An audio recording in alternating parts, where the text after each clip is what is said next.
So, The Killer's Hot Fuss. Why? Oh man, the entire album. The entire album. You can just run. I could run through that entire album. Oh my god. From shit like to the midnight show. Like, dude, it just had such a high quality to it.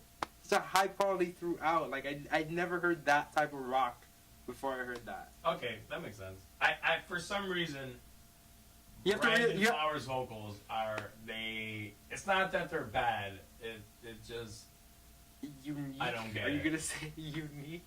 Why don't you get it?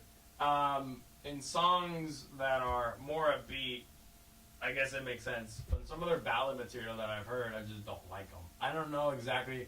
I guess it's cool that they don't have a specific fit, but I don't understand it. I can understand that. I can understand that because he does have a very particular voice, but I think that's what works against their sound. Like I couldn't imagine it any other way. And his songwriting is phenomenal.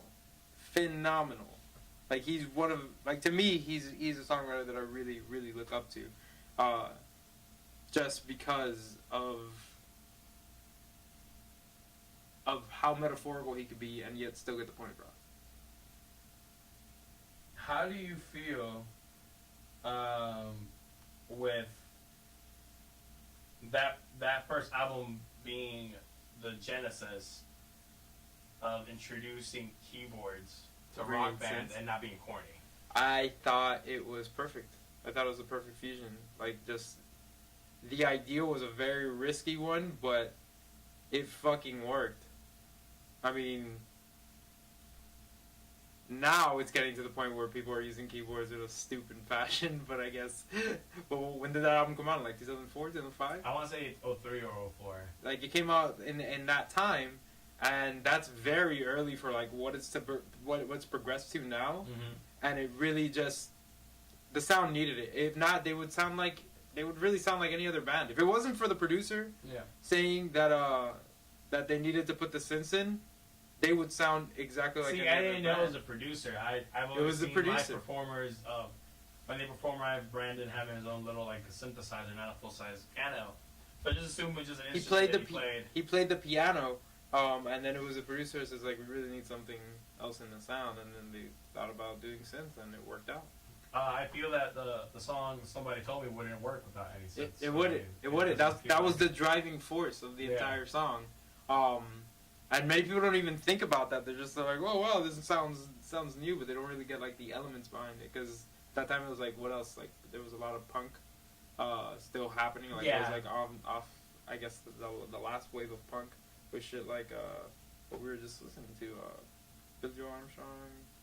Green Day and Good Charlotte and all that. Green Day and Good Charlotte and those people and like even like the Goo Goo Dolls, like people were we were listening to the fucking Goo Goo Dolls back then, which I listened to pretty recently. I'm not gonna lie. That I don't want to hear about that. There's no reason to revisit that ever. But continue. And like Three Doors Down, that type of shit.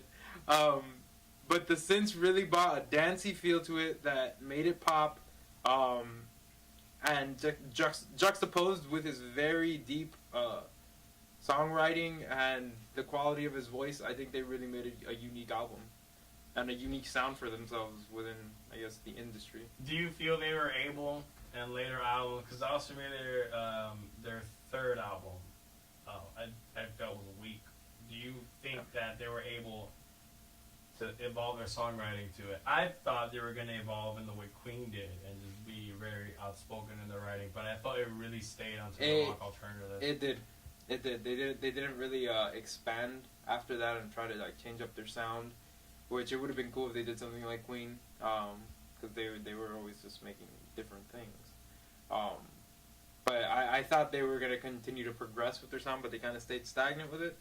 If anything, they went like kind of overboard with the keyboards by like day and age.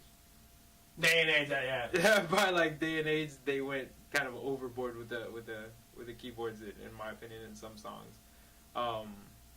But I think Hot Fuss it sucks, but it was the first thing and like kind of their peak as far as like songwriting for me.